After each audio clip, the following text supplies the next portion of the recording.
So welcome to this week's Let's Talk Business. I'm excited we have Kirsten Davis with the Better Business Bureau going to be talking about the power of customer reviews.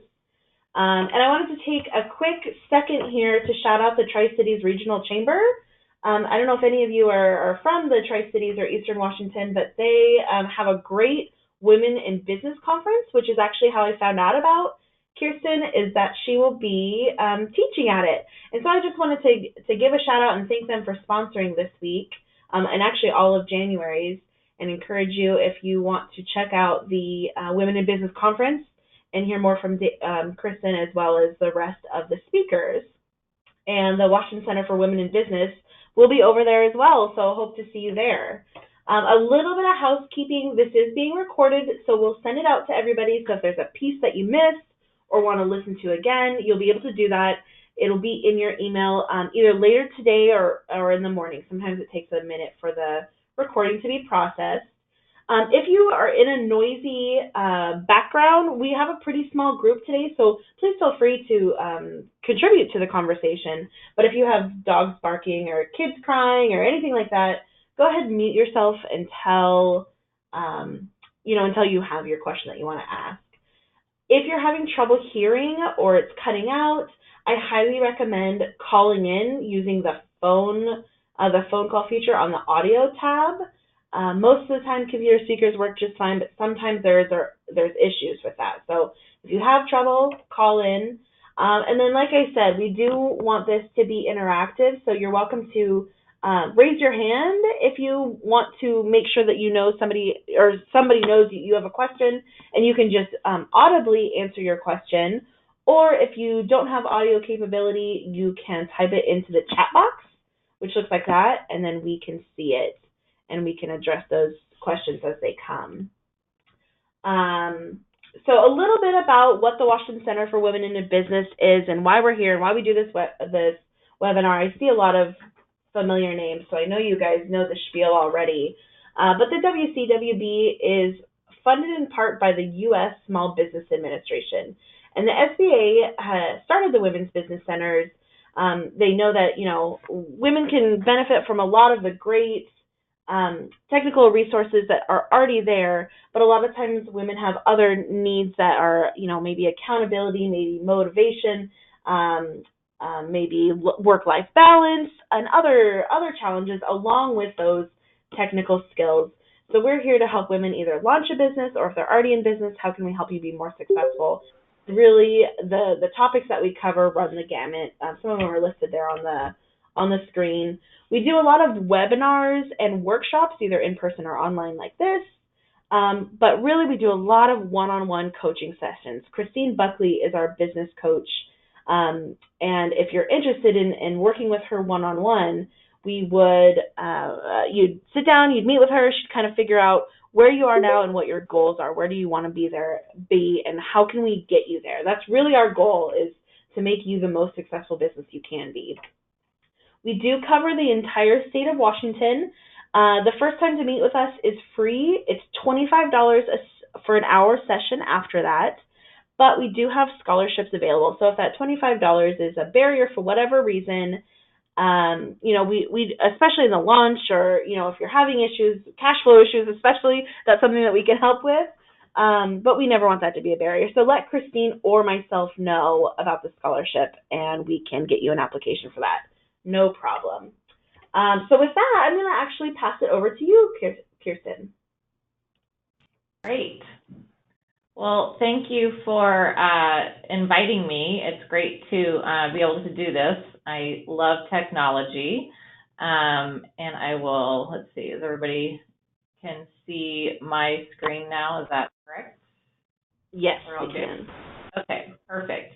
So I'm going to spend some time talking about online reviews today, and really how much, they are changing the way we do business, or how much they have become part of our business strategy, because it's no longer the option to just ignore or not be in that part of the communication process. So it's important to kind of know what to look for and how to do it. But first, I want to go through what is the Better Business Bureau? So, and please feel free to ask questions throughout this entire session. I like to be interactive, so would love to hear questions or comments or the experiences you have had, things like that. But the Better Business Bureau is a nonprofit organization that aids consumers and businesses by supplying free public reporting services to the communities that we serve. And the communities that we serve with the Better Business Bureau Northwest and now the Pacific as of January 1st is Alaska, Washington, Idaho, Montana, Wyoming, and Oregon. And now we have Hawaii, so that's where the Pacific comes in. So aloha to our new cousins in Hawaii. The BBB was started in 1912, actually by some advertising executives from Coca-Cola, or an advertising executive from Coca-Cola who was concerned that people weren't going to believe their advertising because there was so much lying going on in advertising. So he got together with other big company advertising executives, and they decided to come up with some guidelines to hold each other accountable.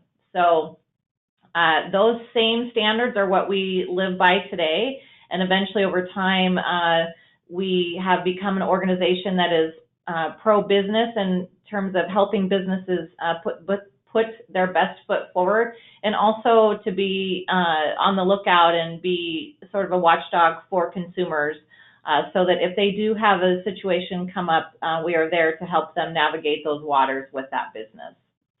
So today we're going to talk about online reviews and what that means. I like to say that it starts with trust, and we'll go through that in a little bit more detail.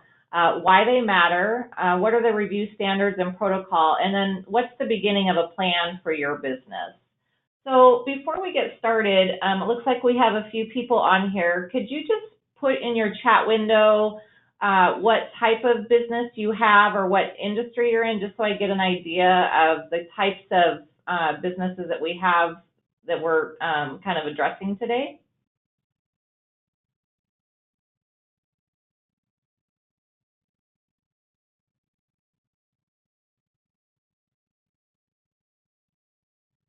Anyone want to share? I don't know if they're just typing. Okay. Oh, there we go. So Say baking. Lisa, let's answer baking. Yeah. Okay.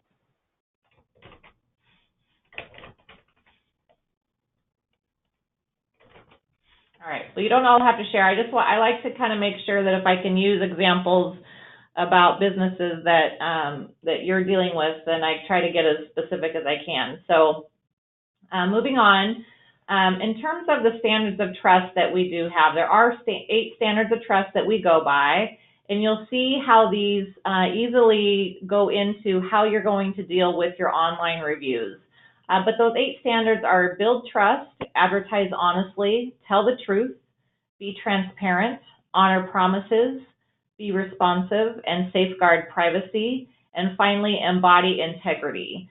I always point out that safeguard privacy, and this doesn't have as much to do with online reviews, although you always want to keep it in mind, is that anytime as a business that you are collecting your customers' information, make sure you have as much of the security in place as you possibly can, and don't ever ask for more information than you need.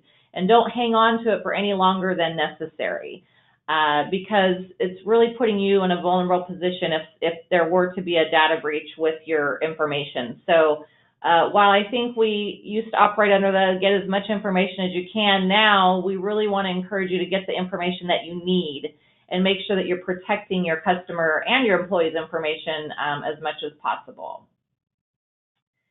So the Better Business Bureau recently just released a study about trust and the 5 gestures of trust. So I'm going to go through that first before we get into another study about online reviews. So first of all, in general, businesses on a 10-point scale think that customer trust is important to their company's success. So It's important to see that with this graphic that, both are very high, and they should be.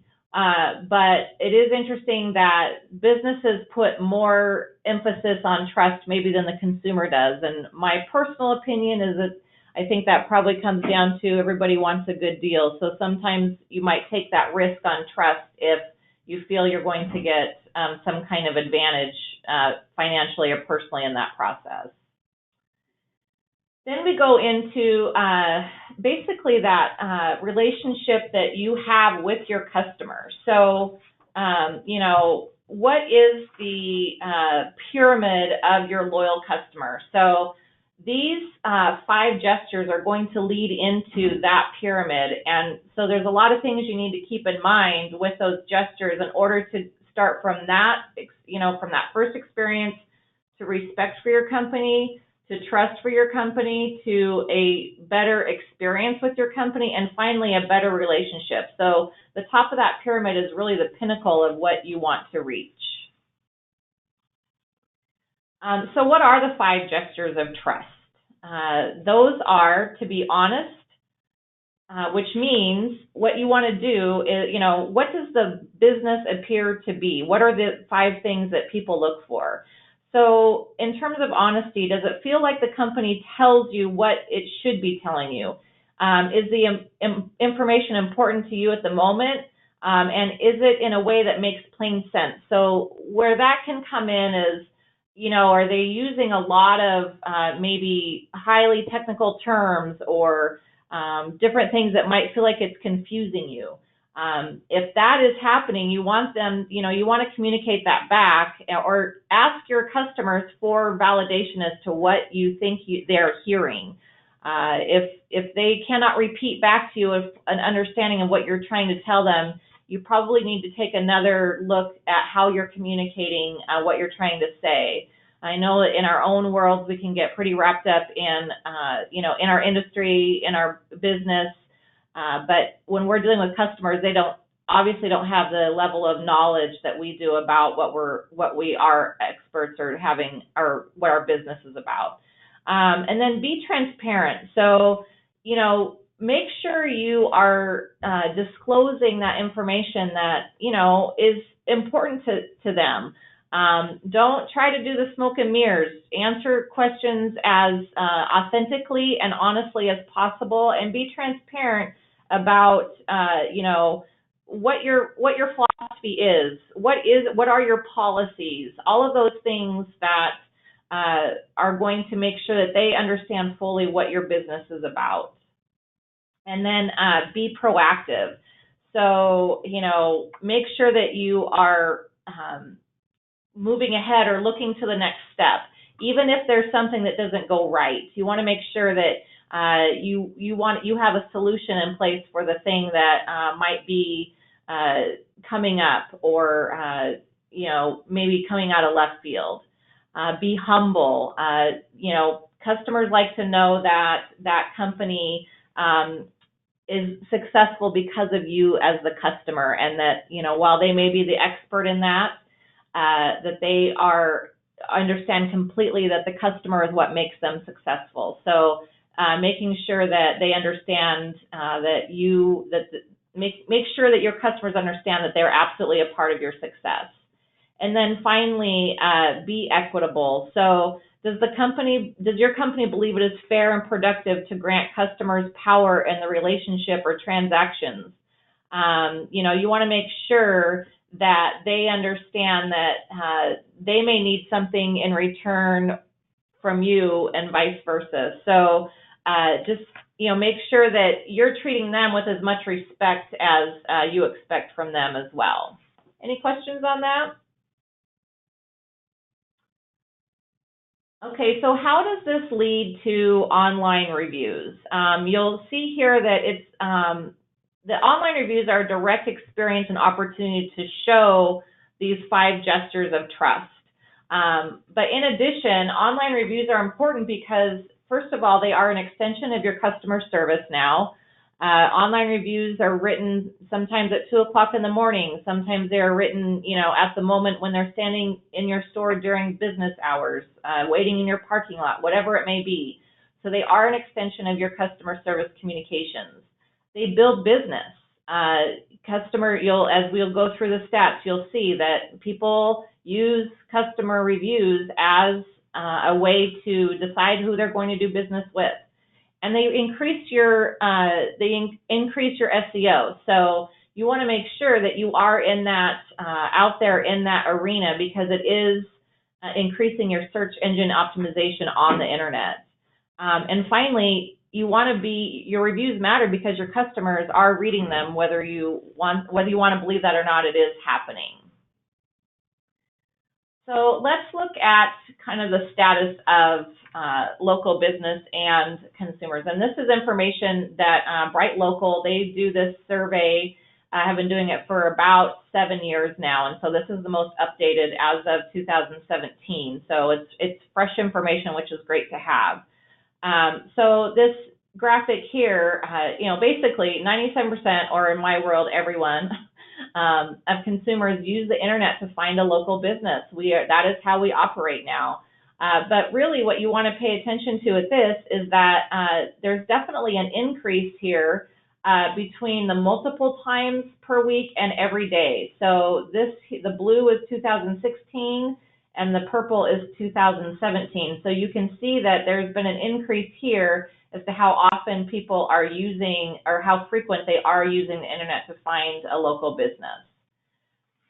So what are the big four? So what are the local, searches that people are using in terms of how they're finding reviews and how they are judging your company based on those reviews?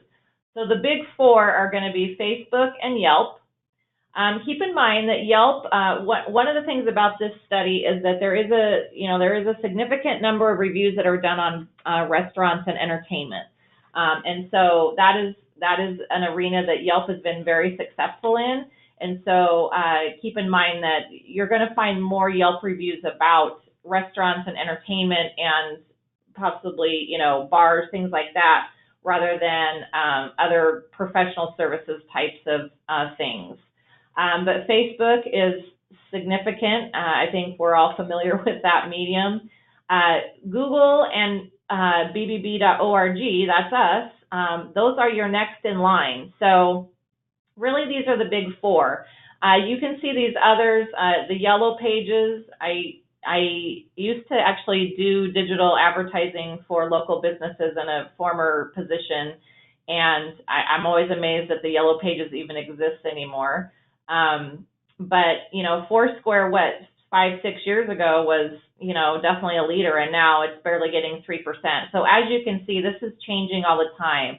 But the big four are definitely, with credibility, are going to be Facebook, Yelp, Google, and Better Business Bureau.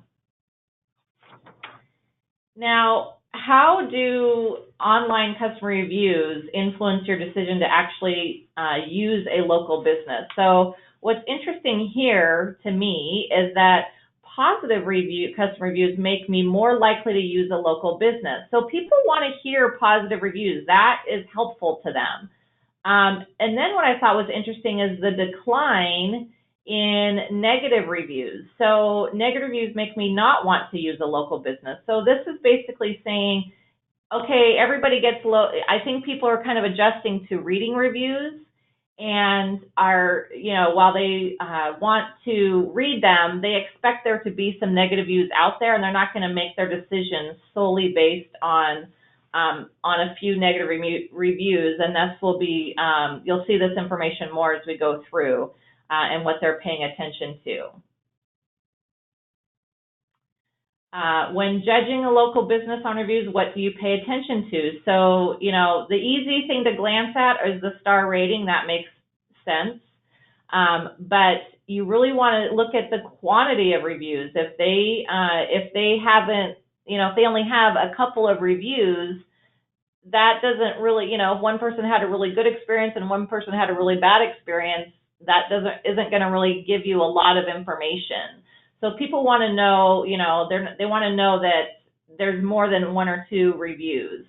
They want to see the length and the detail review, because they're on to our reviews, fake reviews, things like that. So They want to know what were people's actual experience. And then the other big thing is if a business has responded to those reviews. So that's what's really important, and that's what we want to talk about today as well is, how are businesses responding to those reviews, and what are the things that you need to do as a business to do that? Because as you can see, this from a jump from 20% in 2016 to 30% in 2017, those consumers they're expecting for things to not always go smoothly. But what they really want to know is how did you respond to that, and how did you deal with that customer in that situation? Now, here we're going to talk about how many reviews consumers read. So as you can see, the sweet spot is between 2 and 20 reviews in this range right here. You can see that this is over the last 3 years, but definitely people want to see more than 1 or 2 reviews. They really want to see those number of reviews increase. And that doesn't mean, obviously, as a business, you want them to be balanced and preferably more good than bad, obviously. But that really is important for them to see that it's not just 1 or 2 people doing it. And then, sorry. So how many reviews does a person need before they believe it's they believe that average star rating? So because that is our quick peek at whether or not they're going to have a positive response to your business, they want to know that that star rating is not based on, just 1 or 2 people, that the depth is there. So this is a new stat that they've done for 2017. They hadn't done it in previous years. But you can see that, again, that sweet spot is still between 2 and 20, that they want to know that, a few people have weighed in on that rating to make it feel valid to them. So how do recent online reviews matter? What's the timeliness of them? And you can see that the sooner the better. So 1 week to 3 months, and then it really significantly drops off. Depending on the kind of business that you have, will make a difference. For example, if you're a retailer that has a lot of transactions all the time, that's you're going to need to be on it all the time.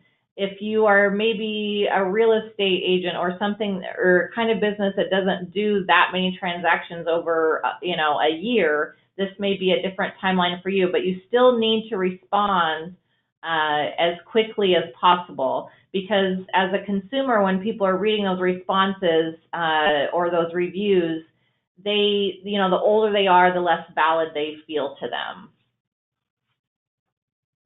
So this is the next thing is asking consumers, have they ever left a business an online review? And the thing is, I think as business owners or as business people, we are intimidated by, all we can think about is what if somebody says something bad about us? And I get that feedback quite a bit. The reality is that people want to tell you that you've done a good job. We tend to bear notice, or maybe the things that tend to go viral are those bad experiences. However, for the most part, people want to leave a positive review for a good experience. So this is telling us that 63% of consumers are going to leave a review for a good experience. So that's really that right there is a great reason to be in this arena, and know that people would rather post things about a good experience than a bad experience. I think when people are posting about a bad experience, it's more out of, they're just frustrated and they don't feel like it was dealt with maybe at the time in the way that it should have. So that's kind of that next outlet. But first and foremost, they would rather give a positive or give some positive feedback. And then you have this people, that would consider leaving a review online. So, this will probably continue to be reduced, and these two will probably tend to increase over the next few years. sorry, I'm reading a question. It says, our business is a services, so our volume of customers is smaller than the typical business. How should we account for this? So that's exactly it. So that has to be part of your plan, and we'll go through that a little bit as to what is your plan for who is going to respond and how you are going to respond. You certainly don't want to, you still want to be authentic. It's really important to be authentic and honest and transparent with your reviews because it is your voice. It's part of your reputation. And really what we're talking about here in terms of reviews is reputation management. So you need to take what your industry does into account, and we can go through that when we get to that part of the presentation. So this one is fabulous. So this is a reminder to always ask. If you don't ask, you're going to miss 100% of the shots you don't take. That's what they say, right? So have you ever been asked to leave a review for a local business? So only 50% of the respondents have even been asked. But remember back to that last slide, 63% of them would have left a positive review. So this is a huge opportunity for businesses to be able to increase their reviews and build their customer reputation and engage with their customers themselves. Here we're looking at, businesses are catching on, obviously, since 2016 to ask. And, only 23% didn't leave a review when asked. That means that, if I can do the math, what is that, 77% of people did leave a review. So that's really high. Here, 68% after being asked to leave a local business review did. So this is the land of opportunity here. This is where you can do a great job with your customers. And you know what?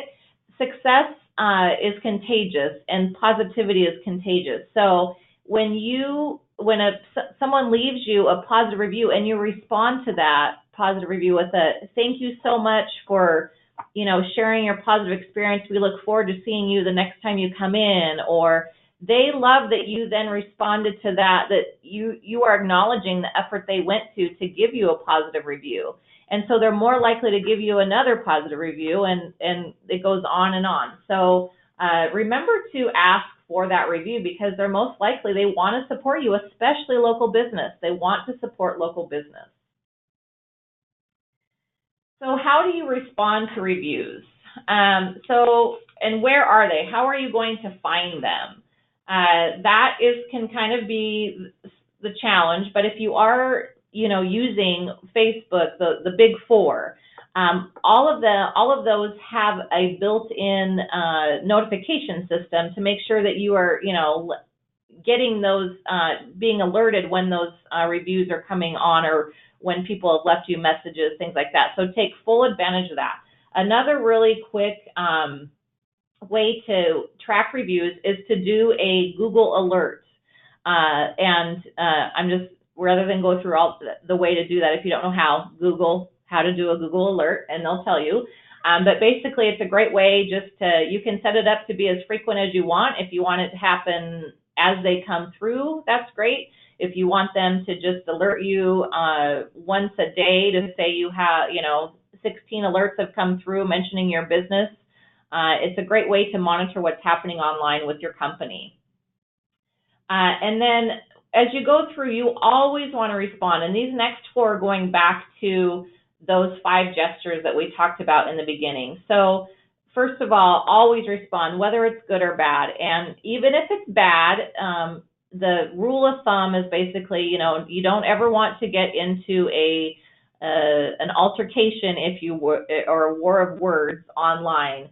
If they are upset, always invite them to call a phone number and explain their situation to you directly and do that offline. People tend to be more heated, more bold when they are communicating online. So encourage them if it's something really negative, make sure you address it and mention that, you do have things in place and you really want to fix the problem, so to please call you directly. A lot of times they never call because either it's not really a valid situation, or they just wanted to vent because they were frustrated and you happened to be the other, the receiver of that person's situation for the day. But again, always respond, whether it's good or bad. And like I said before, make sure that you acknowledge those positive comments and reviews that people leave you.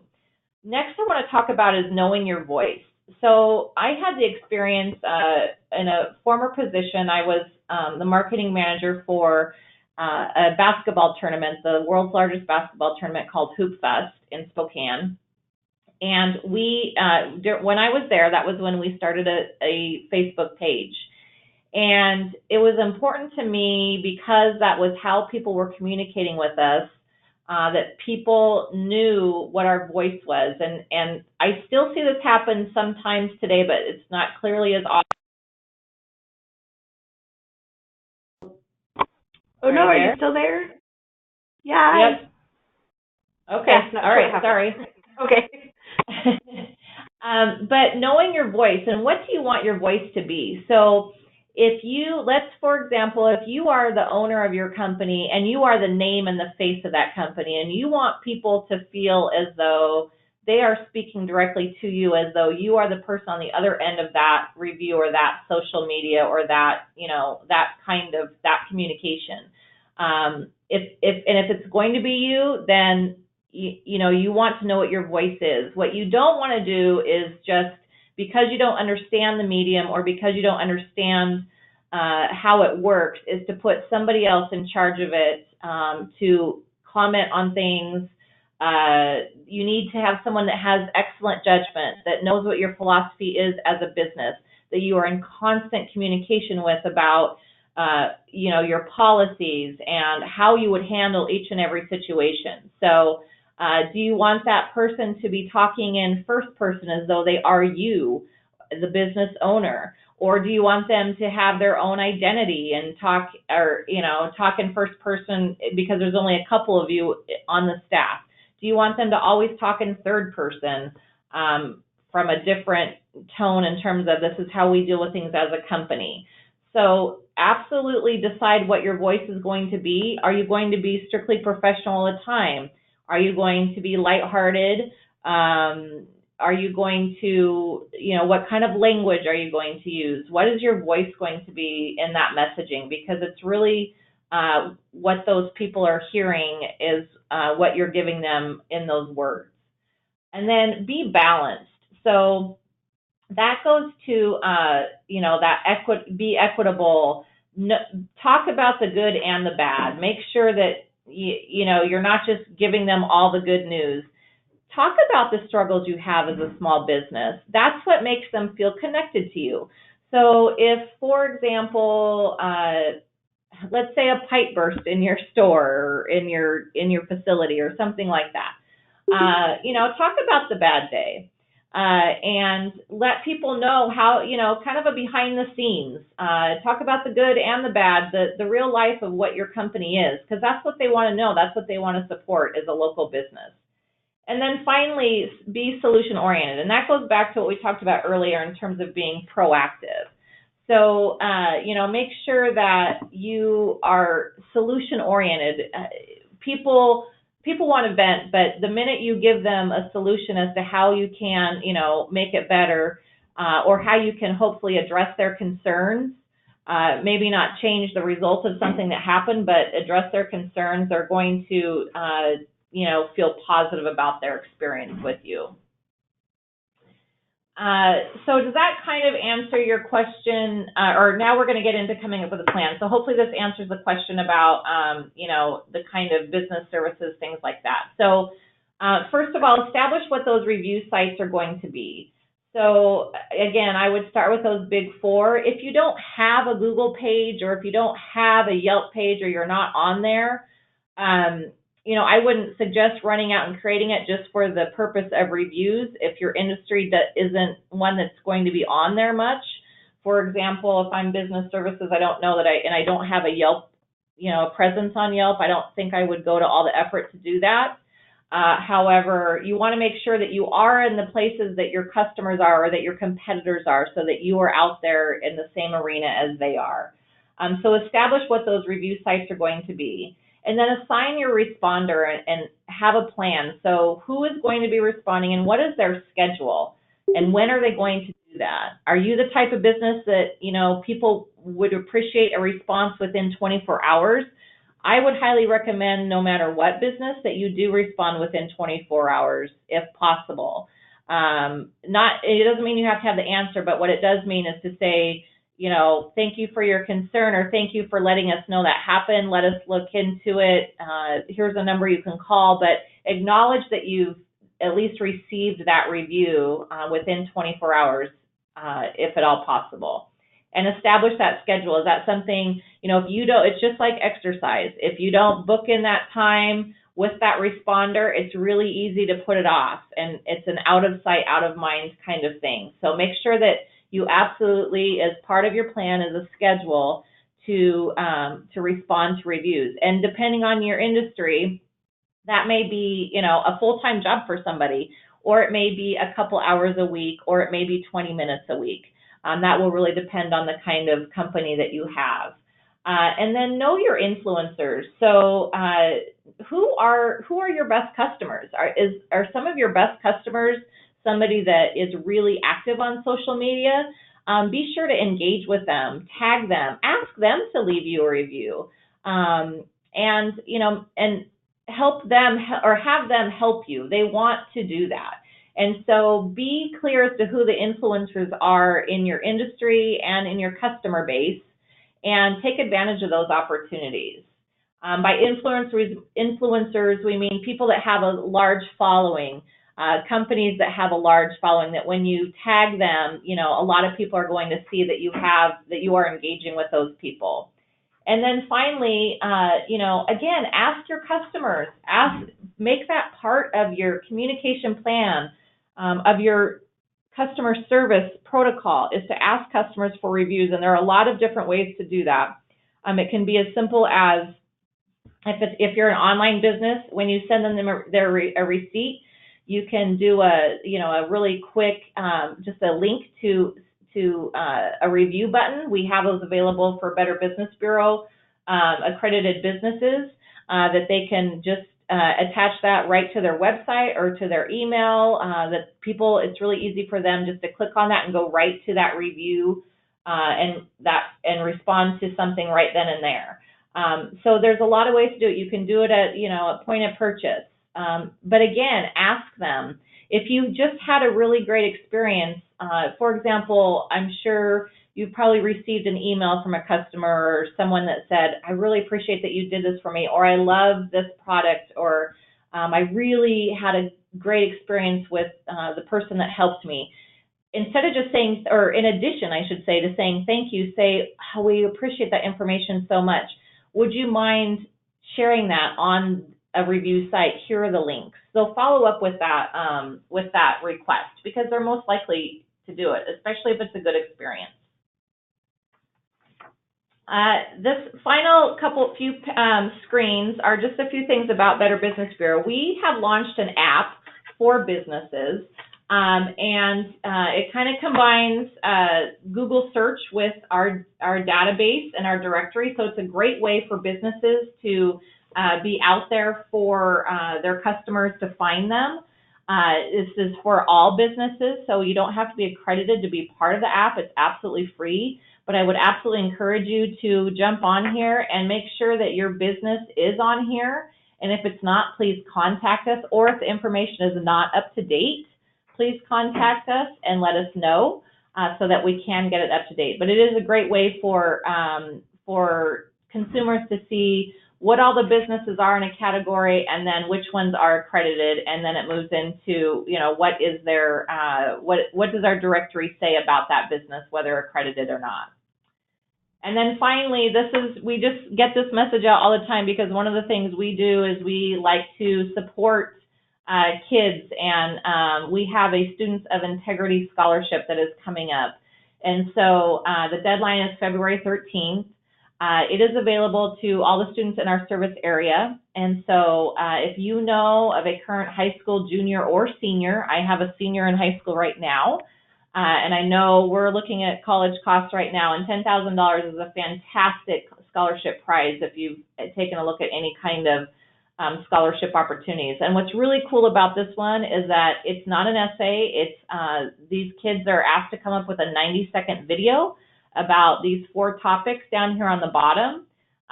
If you just go to bbb.org and put in scholarship, you'll find it. But it'll walk you through all the steps. It's not very difficult, and we love to give this money out every year. So I just want to make sure that you know about that if you have cousins, friends, students, whatever it may be, that you're aware of that. Well, that's it. Are there any questions? Thank you for that. And can you send me, do you have like a image that we could share on our social media about this scholarship? I'm happy to share that and send that out from the absolutely. page. Yep, I will absolutely do that. And you know what else I realized in this presentation, that I didn't put the links to these studies, to the full studies, which are, I only pulled out highlights. And so I can send those to you too, so that you can include that in an email to the... Yeah, please do, and then I'll make sure that gets in the follow-up email. Absolutely. Okay. And then this is my contact information. Thank you. Well, in case anybody's typing in, we'll hang out for a second, but thank you. I think one of the most important takeaways anytime I hear about reviews is ask for them. And I think that you had some really good tips on that, and you never get what you don't ask for. So that was great. Thank you. Sure. And I would put in a plug too for the Women in Business Conference. I attended last year, and they really do a great job with it. So it is a great opportunity if folks can go. Yeah, I'm really excited. It'll be my first year, but gosh, I looked at the agenda and it's a packed day. So pretty excited about that. And there's great people that attend. Yeah, I'm excited about it. And the last thing that I just wanted to show you guys, and I'll send this out as well, is our upcoming Let's Talk Business schedule for the next couple in January, one in February, and then some of our in-person events as well.